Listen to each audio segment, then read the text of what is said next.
Good morning, আশা করি সবাই ভালো আছো, সুস্থ আছো। আমি প্রিয়াঙ্কা চলে এসেছি আবার একটা নতুন দিনের ব্লগ নিয়ে। আর আজ হলো মঙ্গলবার। আজকে একটু কাতলা মাছ করব ভাবলাম, কেননা কালকে সর্ষেটা যেহেতু বেটে রেখেছিলাম, এখন তো সর্ষের যে কোনো পদ আমি খুব তাড়াতাড়ি একটু এই সপ্তাহটা করতে পারবো। আগে থেকে বেটে রাখার এটাই সুবিধা। তো ভাবলাম আজকে কাতলা মাছটা একটু সর্ষে দিয়ে করবো। পরের দিন কি রান্না করব সেটা তো আমি আগের দিনই ভেবে রাখি, তাই জন্য কালকেই কাতলা মাছটা আমি ডিপ ফ্রিজ থেকে নিয়ে নর্মাল ফ্রিজে রেখে দিয়েছিলাম, তাহলে সকালবেলা বার করে আর ওই ফ্রোজেন জিনিসটা কাটাতে হবে না। তো সকালে উঠেই আগে মাছটাকে বার করে নিয়েছিলাম ফ্রিজ থেকে। আর তারপরে এখানে আজকে একটু কালো জিরে দিয়ে, তেলে কালো জিরে দিয়ে আর একটু পেঁয়াজটা ভেজে নিয়ে তার মধ্যে দিয়ে দিয়েছি একটু আদা রসুন বাটা। আর মশলাটা ভালো করে ওগুলো ভাজা হয়ে গেলে এখানে জাস্ট দিলাম নুন, হলুদ আর জিরে গুঁড়ো। আমি লঙ্কা গুঁড়ো কোনো রকমের ইউজ করছি না। এবারে মশলাটা ভালো করে কষানো হয়ে গেলে দিয়ে দেবো, যখন দেখবো একটা তেল তেল ছেড়ে দিয়েছে তখন দিয়ে দেবো সর্ষে বাটা। ব্যাস, একদম ইজি রান্না। এবারে সর্ষেটাকে বেশ ভালো করে একদম কষিয়ে নেব। কষানো হয়ে গেলে এটাতে দিয়ে দেবো একটু জলটা পরিমাণ মতো দেবো, যে যেরকম ঝোল খায় সেরকমই অবভিয়াসলি। আর আমি জলটা দিয়ে দেওয়ার পরে একটু ফুটে গেলে, যখন দেখবো একদম টকবক করে ফুটছে, তখন আস্তে আস্তে মাছগুলো ছেড়ে দেবো। ব্যাস, আর তো কোনো রান্না নেই। সর্ষে বাটা দিয়ে যে কোনোই আমার রান্না মনে হয় খুব তাড়াতাড়ি হয় আর খুব ইজি হয়। তো আমি এখানে 4 পিস মাছ নিয়েছি, আজকে 2 পিস খাবো, আর একটা দিন তাহলে 2 পিস মাছ হয়ে যাবে। আর ঝোলটা যেই ভালো করে একটু 2 মিনিট ফুটে যাওয়ার পরে আমি এখানে 3টে কাঁচা লঙ্কা চিড়ে দিয়ে দিলাম। এবার এটাকে ঢাকা দিয়ে একটু ফুটতে দিয়ে দিয়েছিলাম। ব্যাস, লাস্টে নামানোর সময় একটু ধনেপাতা কুচি দিয়ে ছড়িয়ে 2 মিনিট মতো আরও ফুটতে দিয়ে নামিয়ে নেব। আর আজকে ভাবছি একটু লাউ ঘন্টও করব, তাই জন্য যতক্ষণে মাছটা হচ্ছিল আমি ততক্ষণে কি করলাম, লাউগুলোকেও কেটে নিয়েছি। আর লাউগুলোকে কেটে ব্যাস প্রেশার কুকারে সিদ্ধ করতে দিয়ে দেবো, তাহলে লাউ ঘন্টটাও তাড়াতাড়ি হয়ে যাবে। ও স্নান করে বেরিয়ে চলে এসেছে, ওর স্নান হয়ে গেছে, পুজোও হয়ে গেছে, তাই ওকে এখন এই জিরা জলটা দিয়ে দিচ্ছি। জিরা জলটা না এই 3 দিন ধরে রোজ জিরাটা ভেজাতে ভুলে যাচ্ছিলাম, তো কালকে আবার মনে করে ভিজিয়েছি। আর এখানে এই হচ্ছে ওর লাঞ্চ পুরো রেডি। আজকের লাঞ্চের মেনু খুবই সিম্পল, ভাতের সাথে আছে লাউ ঘন্ট, আর তার সাথে আছে কাতলা মাছের সর্ষে দিয়ে একটা ঝালঝাল মতো, আর এখানে আছে গ্রিন স্যালাডে শসা।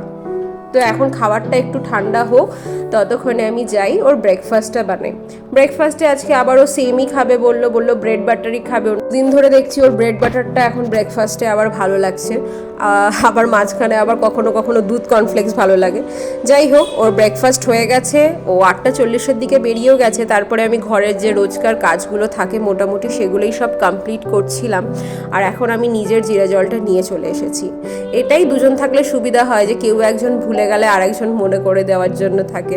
কেন আমি 2 দিন ধরে রোজ ভুলে যাচ্ছিলাম জিরাটা ভেজানোর জন্য। কালকেও নিজেই মনে করে বললো যে কিরে তুই জিরা ভেজাবি না, তো কালকে ওই মনে করেছিল বলেই আবার দুজন মিলে জিরাটা ভিজিয়ে রেখে দিয়েছিলাম।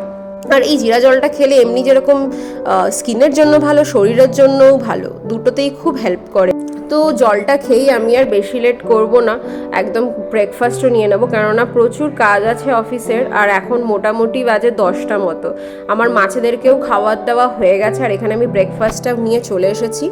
এবারে আস্তে আস্তে ব্রেকফাস্ট করব। ব্রেকফাস্ট খেতে খেতেই আমার অফিসের কাজও করব। যদিও আমার লগিং 10টা থেকেই থাকে, কিন্তু যেদিনকে একটু বেশি কাজের চাপ থাকে সেদিনকে একটু আগে থেকেই আমি শুরু করে দিই।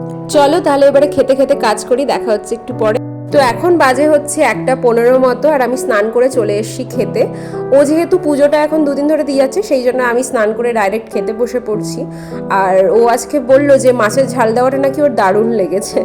তো আমি যখন বিয়ের পরে প্রথম রান্না করতাম, অবভিয়াসলি আমি যেহেতু কোনোদিন রান্না আগে করিনি, তো ও যখন আমাকে ফোন করে বলতো এটা আজকে খুব ভালো হয়েছে, ওটা আজকে খুব ভালো হয়েছে, শুনতে খুবই ভালো লাগতো।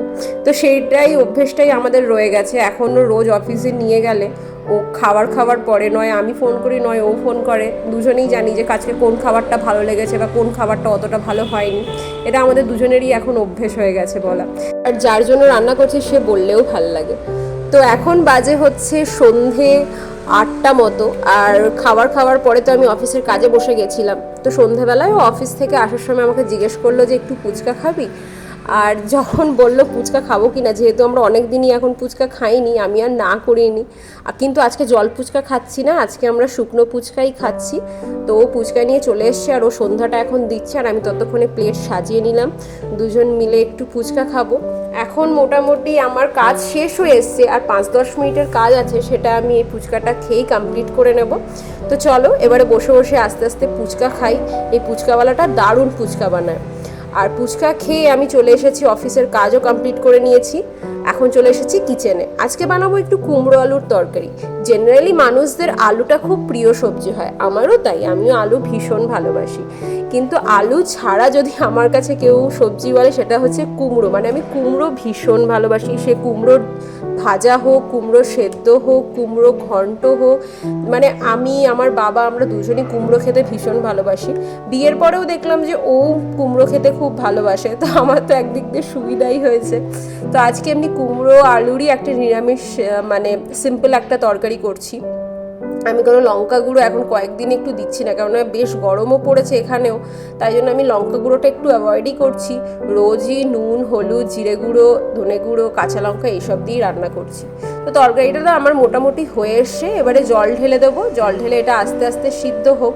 আর লাস্টে আমি ভেবেছি একটু ধনেপাতা কুচি ছড়িয়ে দেবো, কেন ধনেপাতা কুচি দিলে যে কোনো রান্নাই খেতেও বেশ ভালো লাগে। আর আমি যতক্ষণে তরকারিটা করছিলাম ততক্ষণে ওর নিত্য কাজটা করে দিয়েছে, যেটা হচ্ছে আটা মাখা। আটাটা ওই মাখে বাড়িতে, তো ও যেহেতু আটা মেখে দিয়েছে তাই তরকারিটা করার পরে পরেই আমি এখানে রুটিটা করতে বসে পড়েছি।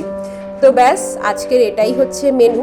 দুজনে যদিও অনেকক্ষণ ধরে না আমরা মিষ্টি অর্ডার করার চেষ্টা করছিলাম, আমরা যে দোকানটা থেকে মিষ্টি অর্ডার করি বাঙালি বাবু, অনেকক্ষণ ধরে মিষ্টি অর্ডার করার চেষ্টা করছিলাম, কিন্তু জানি না আজকে হনুমান জয়ন্তী বলে নাকি কেন বারবার অর্ডার ক্যান্সেল হচ্ছে। বারবার বলছে যে ওরা অলরেডি খুবই ক্রাউডেড রয়েছে, তাই জন্য আজকে ডেলিভারি দিতে পারবে না। তো অগত্যা এটাই হচ্ছিল আমাদের আজকের মেনু, রুটি আর আলু কুমড়োর তরকারি। কিন্তু যেহেতু মিষ্টিটা শেষ পাতে খাওয়া হলো না, আর দুজনেরই এখন রুটিতে একটু মিষ্টি ভাল লাগে, তাই জন্য আজকে লাস্টে আমরা একটু কোল্ড ড্রিঙ্ক নিয়ে নিচ্ছি। কোল্ড ড্রিঙ্কটা যদিও এখন আমরা অতটা খাই না, কিন্তু সানডে যেহেতু বিরিয়ানি অর্ডার করেছিলাম, আমরা কোল্ড ড্রিঙ্ক অর্ডার করেছিলাম। কিন্তু আবার দেখলাম হিমাদ্রি ইন্দিরা যখন এসছে ওরাও ওদের সাথে কোল্ড ড্রিঙ্ক নিয়ে চলে এসছে, তাই জন্য এখন বাড়িতে অনেক কোল্ড ড্রিঙ্ক। তো সেটাকে যেহেতু শেষ করতে হবে, সেই জন্য শেষ পাতে আজকে বললাম চল আজকে কোল্ড ড্রিঙ্কটাই নিয়ে বসি। তো চলো এখন কোল্ড ড্রিঙ্কটা নিয়ে বসে পড়েছি।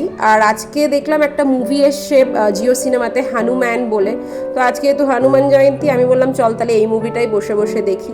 তো চলো আজকের ভিডিওটা এতটাই। যদি ভিডিও ভালো লাগে একটা লাইক করে দিও, কমেন্টেও অবশ্যই জানিও ভিডিও কেমন লাগছে। আর যদি আমার চ্যানেলে নতুন হয়ে থেকো তাহলে একটা সাবস্ক্রাইব করে দিও। সবাই ভালো থেকো, সুস্থ থেকো, দেখা হবে খুব শিগগিরই। Thank you so much.